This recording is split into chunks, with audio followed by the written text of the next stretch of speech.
우리 한번 따라해 보십시다. 아멘. 그 아멘을 왜 그렇게 아끼십니까? 그 박수 치지 마시고요. 아멘 하라니까. 다시 한번 아멘. 그럼요. 앞으로 그렇게 해주시기 바랍니다. 새해를 이렇게 하루하루 해가면서 어느 해보다도 많은 것을 생각하는 그런 2015년 같습니다. 신앙생활과 또 교회와 이런 모든 것을 좀 정립도 하는 그런 한 해가 돼야 되겠고, 그래서 어떤 삶의 모습을 가지고 살아가야 할 것인가 또 많이 생각해 보고 합니다. 어느 그 신학교에서 설문을 해서 성경 속에 제일 많이 듣고 읽은 것이 본문이 어디냐 물었더니 1번이 뭐가 나왔냐면 오늘 읽었던 누가복음 15장 탕자 이야기가 나왔습니다. 아마 여기 있는 분들도 그럴 거예요. 주일학교 때부터 많은 설교나 동화를 들을 때 귀가 따갑도록 들은 것이 바로 탕자 이야기입니다. 그만큼 익숙한 본문이고 그만큼 잘 아는 본문입니다. 그런데 자칫 잘못하면 그 잘 아는 것에 대해서 허점이 있을 수 있습니다. 그렇죠? 제가 늘 그런 얘기 하잖아요. 사람 관계도 익숙할 때 항상 허점이 생길 수 있다라고 하는 겁니다. 처음 뵙는 분이나 밖에 나가서 사람을 만날 때는 깍듯합니다. 예의가 있습니다. 그런데 가까워질수록 예의가 없어지고 가까워질수록 허물이 없어지고요. 가까이 갈수록 무너집니다. 그래서 저는 교회에서 항상 강조하는 게 제발 교회 안에서 뭐 좀 친하다고 해서 언니야 뭐 이런 하지 말아라. 직분을 불러라. 직분을. 제가 그러잖아요. 여러분들이 저보고 막 오빠 그러면 얼마나 좋겠어요.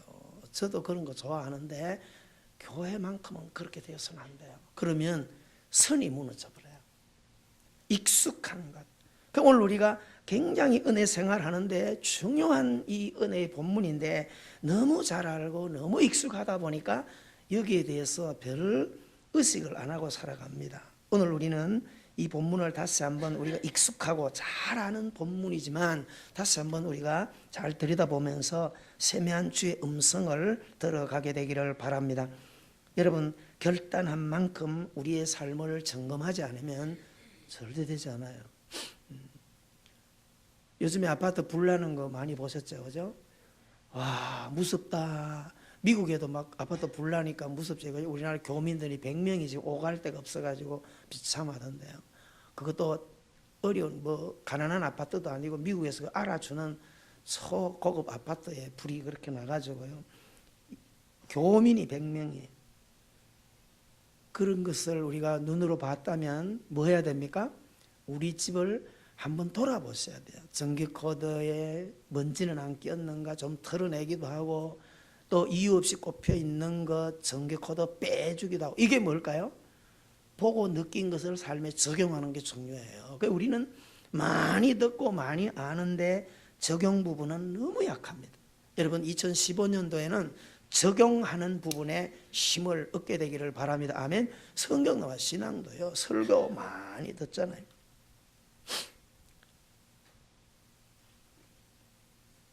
미국에 있는 목사님이 와서 한국에 와서 설교를 하면서 그랬어요. 큰 교회 가서 몇천 명 모이는 데 가서 설교를 해요. 미국에서 막 수염 이렇게 난 목사님이 와서 막 설교를 하니까 성도들이 와 미국에서 우리 교회처럼 이렇게 큰 교회에 또 강사로 와서 설교하니까 막 그 사람들이 막 은혜를 막 받는 거예요. 미국에서 왔으니까 막 받는데 이분이 목사님이 설교하면서 그렇게 우리 교인은 어디에 있는데 전 성도가 50명입니다. 그랬더니 성도들이 그냥 은혜가 확 식어버렸어요. 우리나라 사람들은 은혜를 주로 어떤 데 받아요? 메시지 자체에 은혜 받는 게 아니라 목사님이 어떻게 생겼는가, 목사님이 얼마나 큰 교회를 하고 있는가, 강사님이 어떤 차를 타고 왔는가, 거기에 따라서 그 기도원에 갈 때도 기도원 부흥사들이 보면 차들이 막 보통 뭐 그랜저 에쿠스 이런 거 타고 다니는 거예요. 어떤 분들은 그렇게 하는 이유가 있다는 거예요. 그게 왜 그러냐면 교회차 봉고차 타고 가면 그날 기도원의 사람들 은혜 하나도 못 받는데, 여러분 차가 뭐 타고 온 거에 은혜가 있나요? 이게 우리들, 특히 우리 한국 사람들의 문화의 맹점이에요. 뭐에 익숙하죠? 껍데기에 익숙한 거예요. 내용에 대해서 별로 신경을 안 씁니다. 여러분 2015년도에는 나도 내용, 내실이 있는 삶을 잘 살아가게 되기를 주 이름으로 축원합니다. 반드시요, 세상 일을 할 때도 결과는 열매입니다. 신앙도요, 열매가 있는 신앙생활을 하셔야 돼요. 예수님께서 오셔서 무화과나무를 가가지고 시장하실 때 때가 아님에도 불구하고 가서 열매를 찾으시는 주님, 열매 없는 나무를 저주하지 않습니까? 예수님도 강조하는 게 뭐냐? 열매예요. 예수님께서 오셔서 우리들을 훈련하시고 회개시키는 것은요, 그 자체로 만족하는 게 아니라 회개시키고 변화시켜서 열매 맺게 하는 데 목적이 있는 겁니다. 아멘. 하나님의 나라 백성다움의 열매가 있도록 만드는 겁니다. 우리들의 목표는 뭘까요? 따라합시다. 예수 닮는 것. 믿으십니까? 다른 거 다 내려놓으셔도요, 실수하지 않아요. 신앙의 목표가 뭡니까? 예수님 닮는 겁니다. 아멘. 그래서 여러분 463장의 찬송가에 보면 신자 되기 원합니다. 신자 되기 원합니다. 무슨 마음으로? 진심으로, 찬 마음으로. 그죠? 신자 되기 원합니다. 여러분 교인 되지 말고 신자 되셔야 되고요. 교인은 뭘까요? 왔다 갔다 하는 거예요. 신자는요, 신의 자녀로서의 예배하고 신의 자녀로서의 삶을 살아가기 위해서 몸부림치는 겁니다. 신자는 뭐예요? 사랑으로 살아야 돼요. 사랑하기 원합니다. 사랑하기 원합니다. 진심으로. 아멘. 그러니까 이 찬송을 가만히 보면 그냥 한 장 한 절 한 절이 떨어져 있는 것이 아니라 같이 연결되어 있는 거예요. 신자로 살기 원한다. 그러면 사랑의 열매가 있어야 된다. 그 다음에 뭐예요? 3절은 거룩하기 원합니다. 거룩하기 원합니다. 진심으로. 신자는 사랑의 열매가 있어야 되고 삶이 거룩이 분명히 있었어야 돼요. 사랑하는 성도 여러분, 거기에 대해서 우리는 할 말이 너무너무 많아요. 몇 주간을 설교해도요 부족하죠. 예수님께서 우리에게 던져준 충격한 메시지가 있죠. 회개치 아니하면 결과가 뭘까요? 망하리라. 누구 말씀이라고요? 예수님이 하신 말씀이에요. 회개치 아니하면 망하리라. 예수님이 어떤 분입니까? 사랑이 많으신 분이에요. 긍휼이 많으신 분이에요.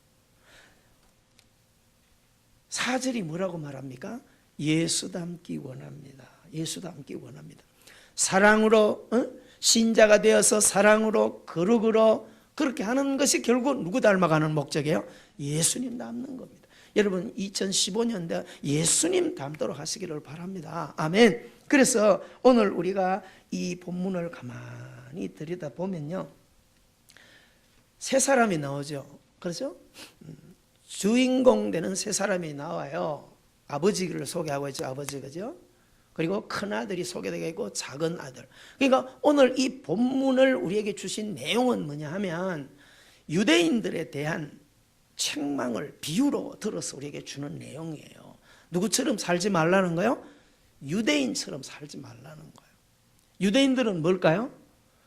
하나님에 대해서 잘 안다. 율법에 대해서 잘 안다. 누구처럼 박사, 누구처럼. 그렇죠?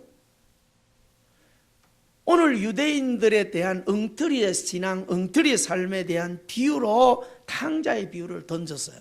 그러면 여기 나오는 아버지는 누구를 의미하는 거예요? 이미 잘 알잖아요. 하나님을 의미하고 예수님을 의미하고 주님을 의미하고. 아멘. 아버지가 이런 사랑을 하는 것은 바로 우리 주님의 사랑이다. 큰아들은,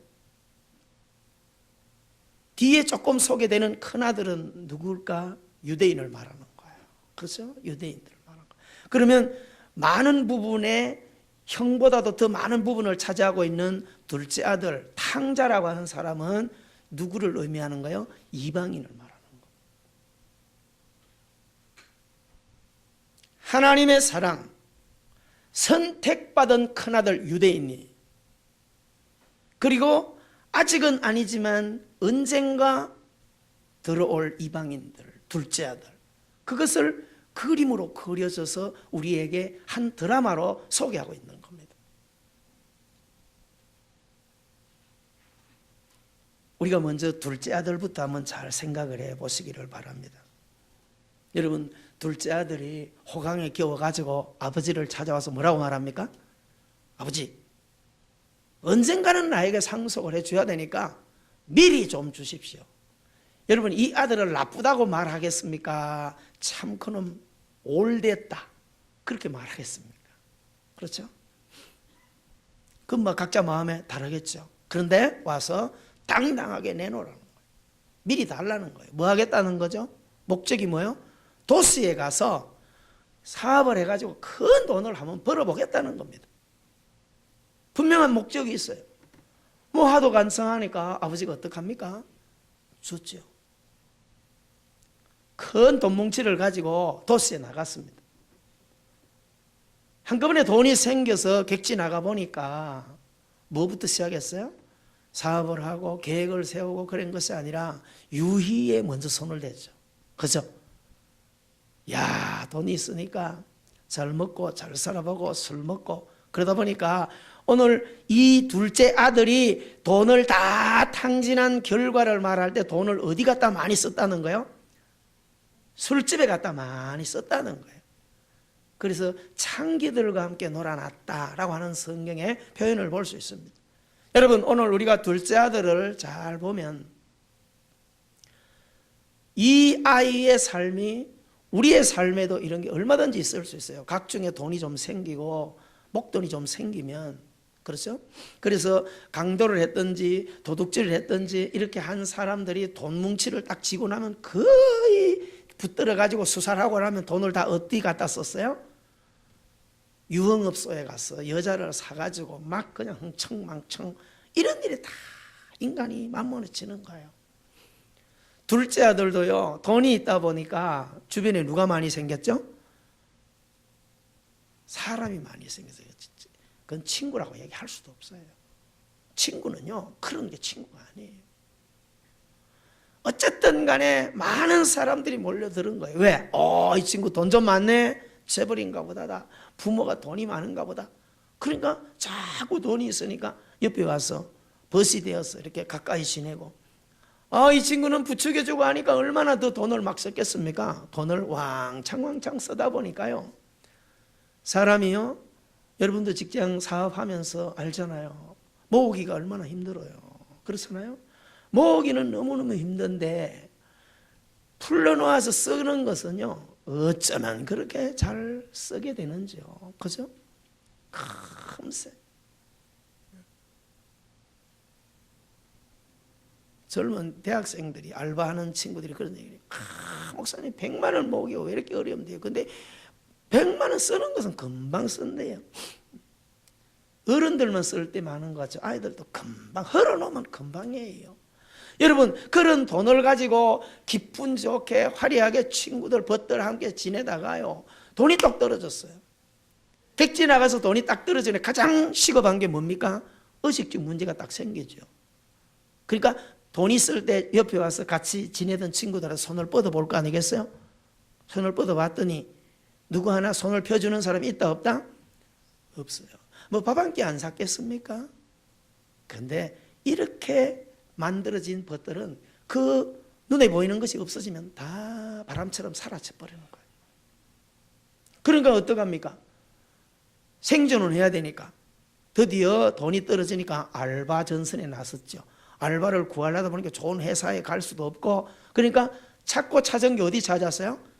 농장을 찾았어요. 돼지 먹이는 농장에 갔어요. 돼지 밥을 주고 가만히 쥐염 열매, 덜풀 중에 가장 흔해 빠진 그 열매, 그걸로 밥을 주고 나서 가만히 보니까 돼지가, 여러분 돼지 밥 먹는 거 보면 어떻습니까? 억지로 먹어요? 먹음직스럽게 먹어요? 여러분 입맛이 없거든요. 밥그릇 들고 돼지우리 옆에 가서 밥 먹어보십시오. 없어가지고요 막 쫙쫙쫙쫙. 얼마나 잘 먹는지. 그거 보다 보니까 둘째 아들이 막 식욕이 더 생겼어요. 그러니까 먹을 건 없고 어떻게 배는 고프니까 쥐엄 열매를 좀 주워 먹었어.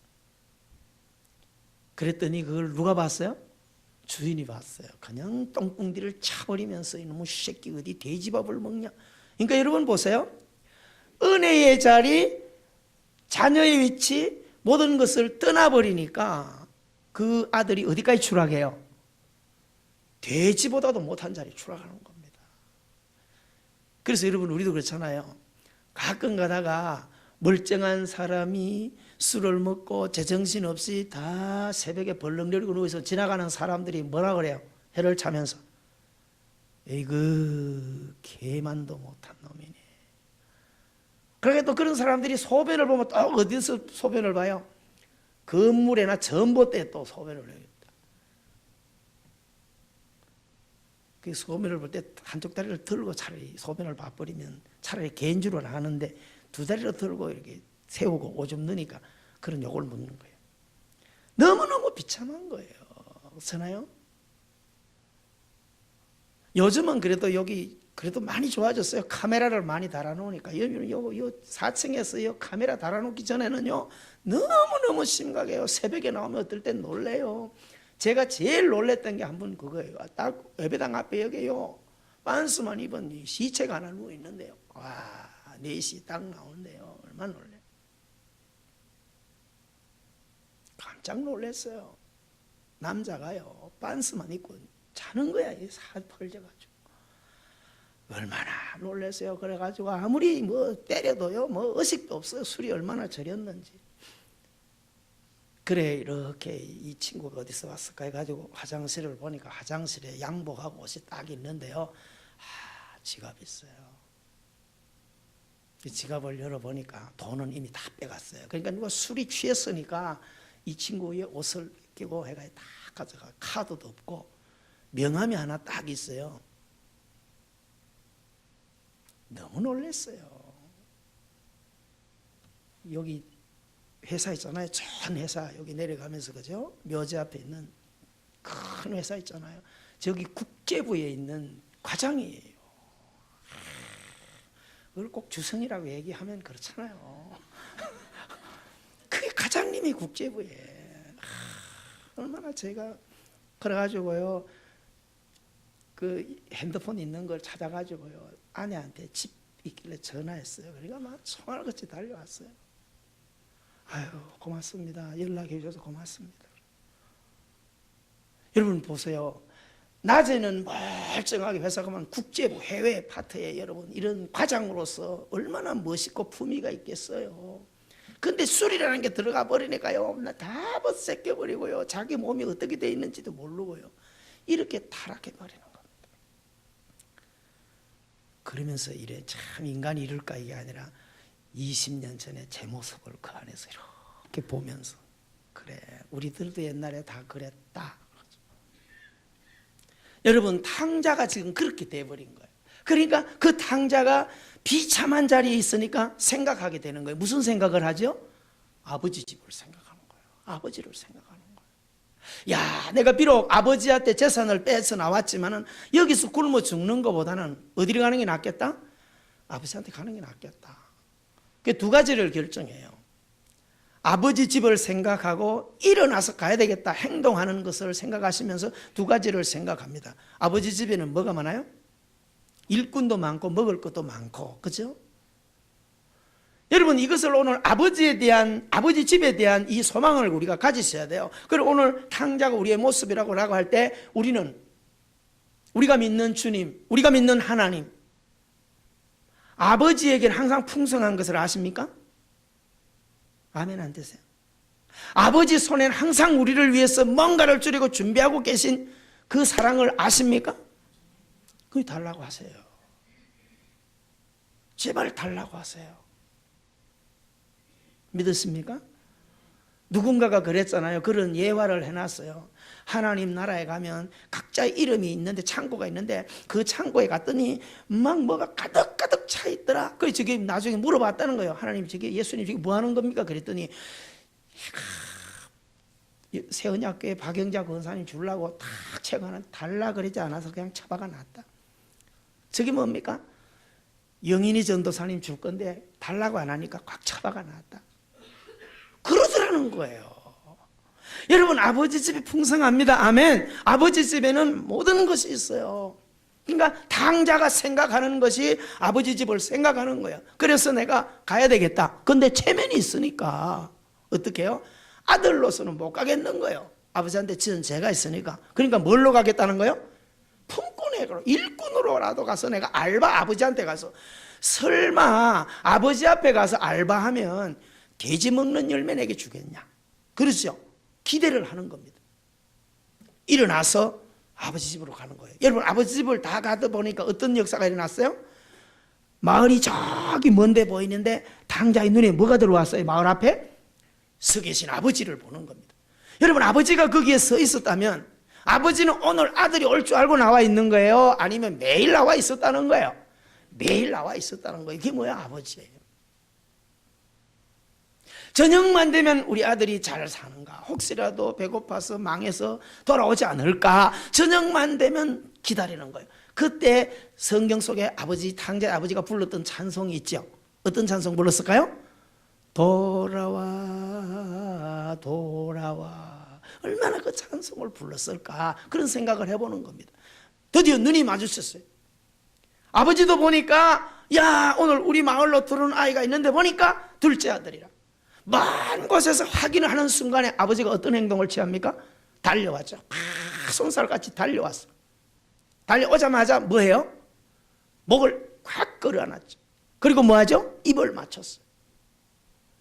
두 가지에 얼마나 아버지가, 아들이 생각했던 계산과 아버지가 계산하는 것은 다르다는 것을 아버지가 보여주는 거예요. 아버지 사랑. 보통 어떤 아버지들은 그러잖아요. 이놈의 새끼, 잘난 척하고 돈 가져갔더니 벌싹 망했냐, 이놈의 새끼야, 나가! 이런 아버지도 있어요. 근데 이 아버지는 전혀 거기에 대해서는 얘기도 없고 달려와서 목을 끌어안고 입을 맞추고요, 그렇게 합니다. 두 번째 의미는 뭡니까?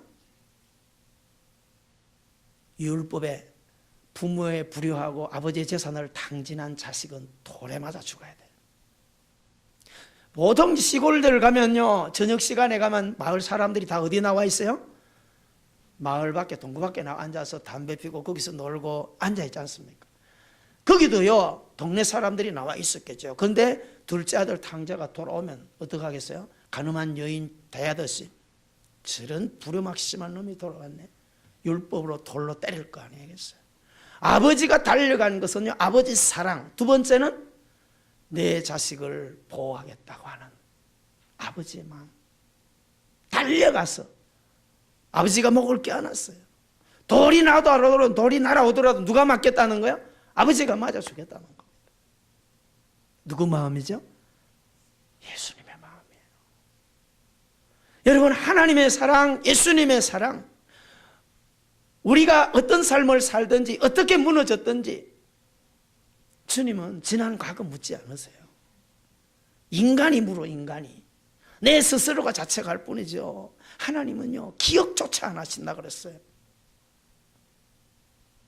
이런 하나님의 사랑을 우리가 2015년도 가슴 끌어안고 살아가게 되기를 주 이름으로 축원합니다.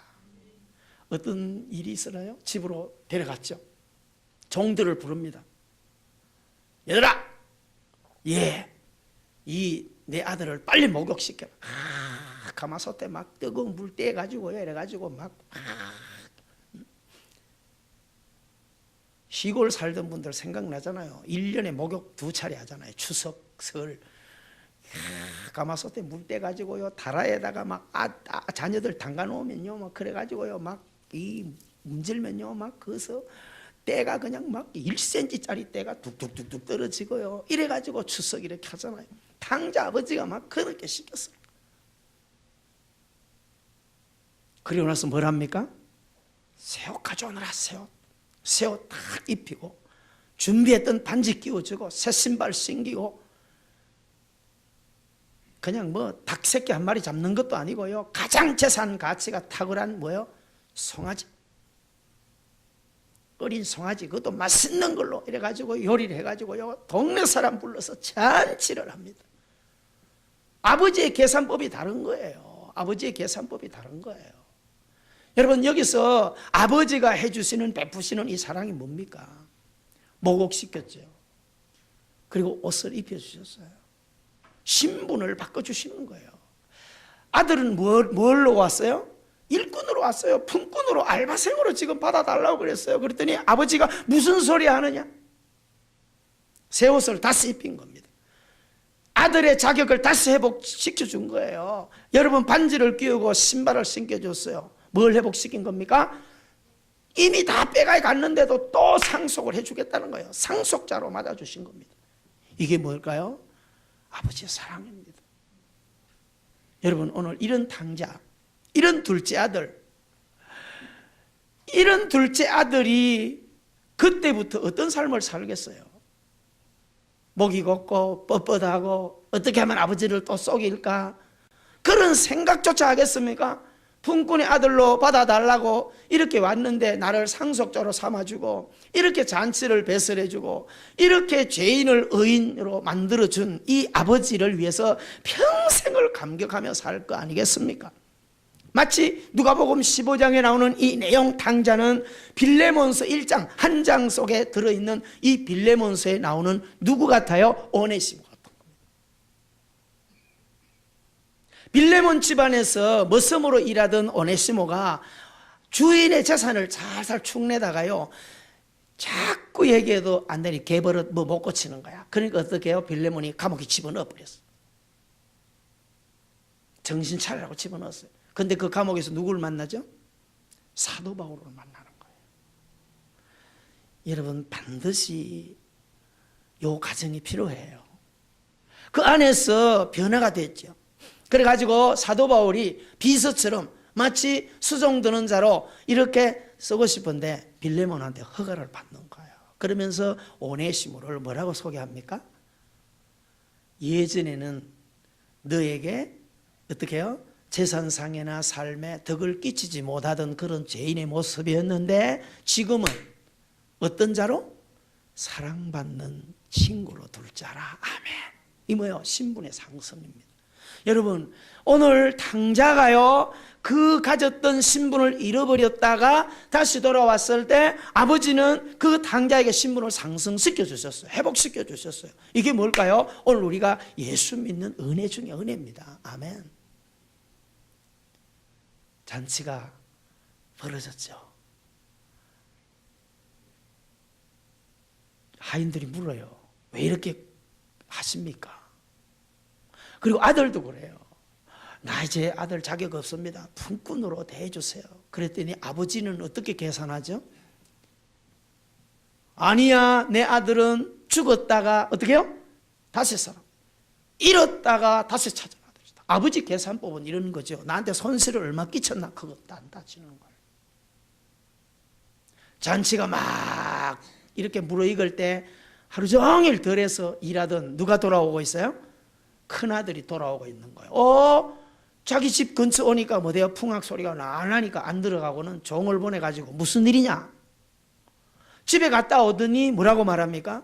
아들이 건강한 모습으로 돌아온 거에 대해서 감사하면서 큰 잔치를 배설하고 있습니다. 그랬더니 이 큰아들이 들어가요 안 들어가요? 안 들어가는 거예요. 지금까지의 큰아들의 모습은 뭡니까? 효자 중에 이런 효자가 어디 있어요? 그날만 일하러 가는 것이 아니라 항상 아버지의 명을 받들어 밭에 가서 일을 할 정도로 아버지의 속을 썩이지 않았던 외적으로는 완벽한 그런 너무너무 효도하는 아들이었습니다. 근데 이제 오늘 이 둘째 아들 때문에 뚜껑을 딱 열고 그 아들을 분석하게 되니까 아버지의 마음을 헤아리기는커녕 그렇게 들어가서 일하고 했던 모든 것들의 목적이 어디 있었어요? 재산에 있었던 겁니다. 그렇죠? 뭐 오늘 우리들도 뭐 예외는 아니에요. 그래서 어른들이 뭐라고 말합니까? 죽는 날까지 땅 문서 내놔라 내놓지 말아라? 내놓지 말아라.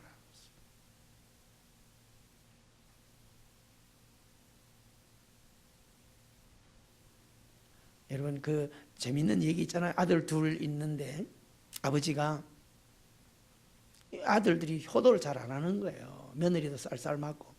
그래가지고요 친구한테 부탁해가지고요 큰 게짝을 하나 두꺼운 걸 맞춰가지고요 그 안에다가 유리 깨진 거를 가득 집어넣고요 자물쇠 큰 걸로 절대 못 열도록 꽉 잠가놓고 방 아랫목에 이불로 묻어놨어요.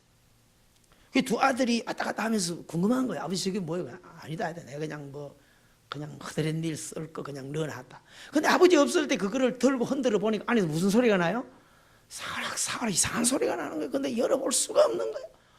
근데 그때부터요 아버지는요 죽는 날까지 효도를 받았다는 거예요. 그래가지고 아버지 돌아간 뒤에 장도를 가지고 그 뚜껑을 열어봤어요. 큰아들이. 야 틀림없이 아버지가 안에 검은 보화를 넣어놨을 거다. 그래가지고 딱 열어놨더니 큰아들이 따라합시다. 쏘갔다. 큰아들이 그러더라는 거예요. 당했다. 우리 아버지한테 당했다. 아이고 아버지 머리 좋다. 그러니까 둘째 아들이 그걸 가만히 들여다보고 있으니까 큰아들이 그러더라는 거야. 너 갖고 싶으냐? 그럼 가져가 그러더래요. 그래서 둘째 아들은 아내와 더불어서 그것을 들고 집으로 왔대요. 집에 와서 가만히 보니까 아버지가 짜놓은 게짝은 그냥 뭐 넣어놓기도 하고 좋은데 안에 있는 유리는 아무 쓸모없을 것 같아가지고 유리를 하나하나 버리기 시작했어요. 이쯤 되면 여러분도 똑같은 기대를 하는 거죠. 그 유리 속에서 뭐가 나오면 우와 금덩어리 나왔다 아니면 땅 묻어서 나왔다 이거 기대하잖아요. 없었어요. 미리 얘기는 하지 마십시오. 다 꺼냈어요. 그랬더니 마지막 땅에 뭐가 있냐면 편지가 한 장 있어요. 큰아들을 낳고 나서 나는 너무너무 울었다. 내 집안에 생명을 얻었다는 것에 대해서. 둘째 아들을 얻고 나서 나는 너무너무 기뻤다. 형제가 화목하여 살 수 있도록 얻었다는 것에 대해서. 그리고 20년 동안은 나는 너무너무 슬프고 괴롭고 힘들었다. 두 아들을 뒷바라지하기 위해서. 그리고 병든 몸 가지고 사는 10년 동안은 너무너무 썰썰했다. 아들도 며느리도 손주도 나의 기쁨이 되지 못했다. 그 글을 읽었어요. 그랬더니 그 글을 읽으면서 아들이 훌쩍 하는 소리를 아내가 와서 같이 보다 보니까 울고 자식들이 들여다보고 같이 울고 그때부터 그 가정이 화목이라고 하는 그 집안에 그거를 가지고요 평상시에 없던 기쁨 화목의 아름다운 가정이 되었다고 하는 좋은 교훈입니다. 여러분 오늘 우리는 이 세상에 살아갈 때요 물질이나 이런 것도 있으면 다 행복한 것 같죠. 그거 쫓아가서 행복하지 않아요. 예수 믿는 분들은요 오늘 이 큰아들처럼요 열심히 효도하고 일하고 충성하는 목적이 재산이 있으면 안 됩니다. 이게 문제예요. 성경은요 돈을 따라가면 절대 돈을 안 준다는 거예요. 여러분 기억하셔야 됩니다. 교회 다니고 예배한다고 해서 돈이 다 열려지는 거 아니에요. 성경은 분명하게 말하고 있어요. 그래서 시편 133편과 이사야 60장 11절을 같이 묶어버려야 돼요. 돈은 쫓아가서 오는 게 아니라 하나님께서 합한 자에게 동서사방의 문을 열어놓고 하나님께서 동서사방에 불어넣어줘야 물질이 와요. 아멘이세요? 여러분 이스라엘 백성들이 광야에서 생존할 수 있었던 비밀은 그들이 농사한 것이 아니라 어떻게 하나님께서 동풍을 몰아서 메추라기 만나를 불어주니까 온 거잖아요. 그러면 하나님께서 누구에게 열어주느냐? 시편 133편은 뭐라고 말합니까? 오늘 우리가 했잖아요. 교동문에서 그냥 했죠. 무슨 내용인지도 모르고 형제가 연합하여 동거함이 어찌 그리 선하고 아름다운고. 아멘. 그릇이 돼야 하나님 주신다는 겁니다. 아멘. 여러분 오늘 이 큰아들 결국 이 유대인은 망하는 길로 가는 겁니다. 오늘 여러분 이 큰아들이요 들어가지도 않고 아버지한테 밖에서 아버지가 나와서 얘기하는데도 뻣뻣하게 따지고요 뭘 갖다 댑니까? 법을 갖다 대는 거예요. 그러니까 큰아들은 뭡니까? 아는 게 많고, 큰아들은 뭡니까? 율법적으로는 흠이 없도록 그렇게 준비해왔던 유대인의 모습이란 말이죠. 유대인들이요, 얼마나 여러분 하나님 잘 믿는다고 설치고 성경 많이 안다고 율법 따지고요, 예수님 와서 복음 전할 때 허점만 찾고 따지기나 하고, 누가요? 율법을 가진 그들이요. 근데 그 영혼들은 어디로 갔어요? 버림받는 자리로 떨어지는 겁니다. 저는 오늘 여기서 저와 여러분 함께 2015년도 도전하는 결론을 내리기를 원해요. 제가 오늘 이 본문을 다시 한번 들여다보고 설교를 준비하면서 어떻게 제목을 정할까? 돌아온 탕자, 뭐 그렇게 할까? 이렇게 살지 말자? 또 앞으로 우리 어떻게 살 것인가? 여러 가지 제목을 정하다가 따라합시다. 의인된 죄인의 은혜의 삶을 살자, 이렇게 정해봤어요. 여러분, 이게 결론에 우리의 삶이 되어 갔어야 됩니다. 법정에 가면요, 법정에 가면 판사는 전체적인 것을 결론 내는 사람이고, 한 죄인을 놓고 두 사람이 물고 뜯고 앉아 있는 사람이 있죠. 검사와 변호사가 있습니다. 그 사람들은 똑같이 동창일 수도 있어요. 법대를 나오고 법을 공부한 사람들이에요. 똑같이 법을 공부했는데, 검사는 죄진 사람을 어떻게 하는 사람이야? 어떻게 하든 간에 그 사람의 죄를 악하게 묶어가지고 징역을 많이 살리게 만드는 게 검사예요. 변호사는 무조건 용서해 주자가 아니라 그 사람을 죄를 주되 어떻게 하자는 거예요? 가능한 한 줄이고 해가지고 긍휼을 베풀자는 겁니다. 여러분, 오늘 우리가 삶을 살아갈 때도요, 유대인들처럼 살 거냐, 아니면 이방인들의 모습처럼 죄인된 나를 구원해 주신 그 은혜에 놀라와 감격하며 삶을 살아갈 거냐, 마다들처럼 아는 것 많고 가진 지식 가지고 잣대 가지고 가족이나 이웃이나 모든 데 잣대를 갖다 대고 이렇게 기쁨도 없이 살아갈 거냐라고 하는 것에 대해서 우리는 생각을 하셔야 됩니다. 여러분, 사람은요, 말과 삶을 통하여 이미지가 굳혀지는 겁니다. 저 사람은 쌀쌀맞다. 저 사람은 참 보긴 안 그런데 가까이 가보면 왜 이렇게 쌀쌀맞은지 모르겠다. 여러분, 살아있는 사람 같으나 그 사람의 행위를 보면 시체처럼 찬바람이 나는 사람이 있습니다. 여러분, 큰아들처럼 인생을 살지 마셔야 돼요. 큰아들에게 주제를 붙인다면 의인으로서 의인처럼 살아가는 삶이에요. 그렇게 맞는 거죠. 그렇게 살아야 되는데요, 그러면 교만해지는 거예요. 우리는 탕자처럼 하나님께서 의인 만들어 주었지만은 어떻게 해요? 죄인된 겸손함을 가지고 살아갈 수 있었어야 됩니다. 아멘. 여러분, 2015년도에 한번 거울을 보면 내 껍데기를 보는 것처럼 오늘 이 큰아들과 둘째 아들의 모습을 가만히 내 모습 놓고 한번 오늘 저녁 잠자리 들기 전에 묵상을 한번 해보십시오. 나는 남편 보기에, 아내 보기에, 자녀 보기에, 성도들 보기에, 친구들 보기에 차가운 사람인가, 따뜻한 사람인가 한번 돌아보시기를 바랍니다.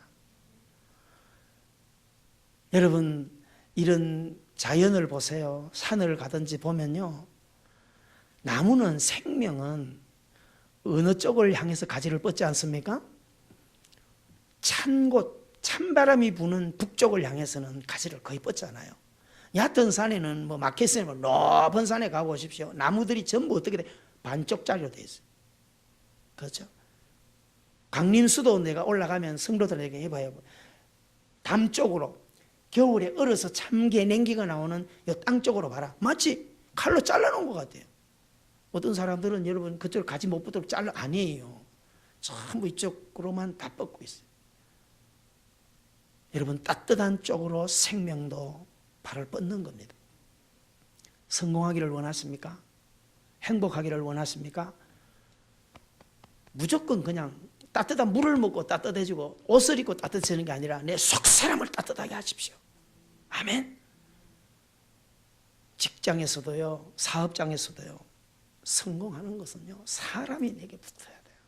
사람이 와야 돼요. 누구한테 가겠어요?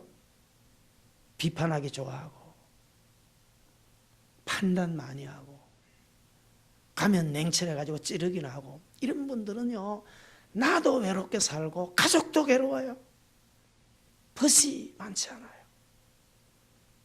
여러분, 반드시 우리는 진리를 붙들고 살되 탕자처럼, 아멘, 나를 사랑해 주시고 나를 용납해 주시는 아버지 사랑으로 나를 가득 채워서 그 아버지를 닮아가실 수 있게 되기를 바랍니다. 아멘. 예수님을 닮아가서 예수님처럼 잘 살아보십시오.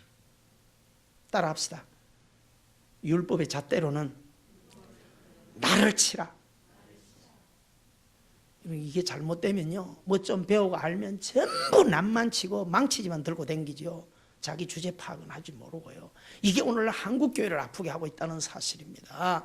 여러분, 배운 만큼 나를 치세요. 할렐루야. 배운 만큼 나를 치란 말이에요. 그리고 절대 옆 사람에게는요 그 잣대 갖다 대지 말고요, 긍휼히 잣대를 대십시오. 아셨어요? 부모 여러분, 자녀들에게도 그 잣대 대지 마십시오. 그러니까 교회 안 다니려 그러는 거예요, 우리 자녀들이.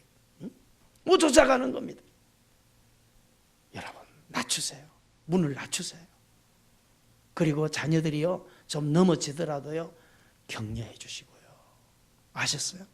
기다려 주고요. 괜찮아, 일어나면 되는 거예요.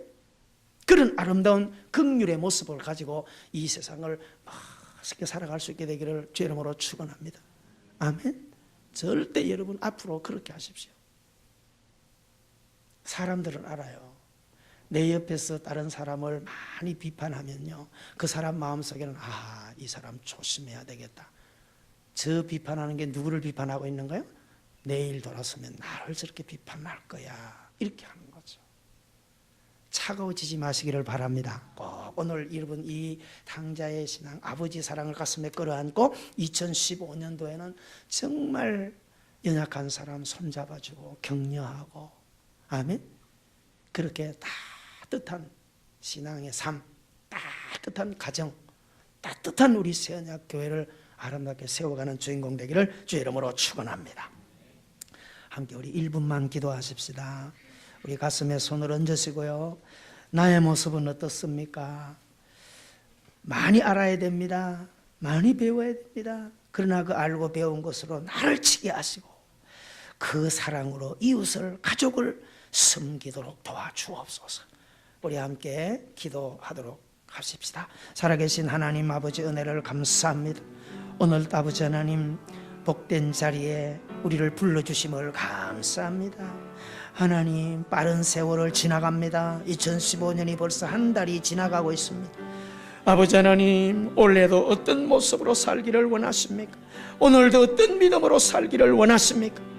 하나님 아버지, 풍성하게 해주시고 우리를 붙들어 주시고 은혜 가운데 세워주시고, 하나님 아버지, 맏아들과 같이 살아서는 감사도 없습니다. 아무 영혼도 사랑하지 못합니다. 우리는 둘째 아들처럼 아버지의 사랑을 깊이 알아서 하나님 아버지, 나 자신도 겸손하게 세워가서 그래서 감사가 있는 삶을 살게 하시고 많은 영혼들을 주께로, 아버지께로 세울 수 있는 전도자의 삶을 살아가는 우리의 모습이 되도록 하나님 도와주시기를 간절히 빌고 원합니다. 자비로우신 아버지 하나님, 꼭 2015년도에 우리의 가정, 우리의 모든 교회들을 그 은혜 가운데 아름답게 세워갈 수 있는 우리 모두가 되도록 인도해 주시옵소서. 좋으신 하나님, 은혜를 감사합니다. 꼭 우리들이 예배하고 순간 의식 없이 일어나지 말고, 반드시 우리는 이미 지난 삶의 결과들로 굳어진 부분들이 있습니다. 2015년도에 예수님을 닮아가도록 수정하게 해주시고, 하나님 아버지, 오늘 성경에 있는 이방인, 성경에 있는 그 이방인 둘째 아들은 오늘날 초신자나 늦게 예수 믿은 사람일 수 있고, 맏아들은 유대인이며 오늘 교회 안에 수십 년 신앙생활하고 중직의 자리에 있고 기득권을 가지고 있는 사람의 모습이라는 걸 잊지 말게 해 주옵시고, 하나님, 우리가 하나님을 알아가는 만큼 그 잣대를 내게 적용하게 도와주셔서 나를 치서 복종하는 삶을 살되 가족이나 이웃을 향해서는 한없는 사랑과 긍휼로 대할 수 있는 그런 우리 신앙인들이 되어가게 해 주옵소서. 아버지 하나님, 고린도전서 13장에 있는 아버지 하나님, 아는 것 많고 깨달은 것 많지만 사랑이 없는 울리는 꽹가리의 모습이 우리의 모습 되지 말게 해 주옵시고, 꼭 2015년도에 아버지 하나님 사랑하고 감사가 많이 일어나게 해주시고, 그리고 내가 그런 사랑을 받고 구원함을 받았다면 내 주변에 있는 많은 사람들을 어떻게든 간에 주님 앞으로 데려나오려고 하는 그런 전도자로서의 뜨거운 마음을 가질 수 있도록 은혜 입혀 주시옵소서. 또 아버지 하나님, 이렇게 아들 동주가 제대를 하고 건강한 모습으로 오늘 예배에 왔습니다. 하나님께서 귀한 동주를 꼭 붙드시고 귀한 아들로 인하여 온 가족이 믿음 안에 세워지는 복을 받게 해주시고, 군에 가기 전에 있던 신앙이 이제 군에 갔다 와서 사회에 적응하고 또 복하고 하는 일을 통하여 더 이제는 믿음의 아들 되게 도와주셔서 하나님 영광을 돌리도록 인도해 주시옵소서. 예수님 이름으로 기도하옵나이다. 아멘. 할렐루야.